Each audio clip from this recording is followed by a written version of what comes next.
పరిశుభ్రంగా ఉంచుకున్నట్లయితే అందరికీ ఆరోగ్యం ఉంటుంది. కాబట్టి దీన్ని అందరూ గ్రహించి పరిశుభ్రతను పాటిద్దామని తెలియజేయడానికి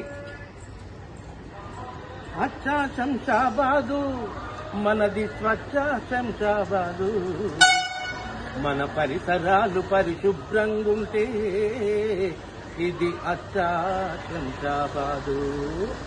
అచ్చా శంషాబాదు ఇది స్వచ్ఛ శంషాబాదు.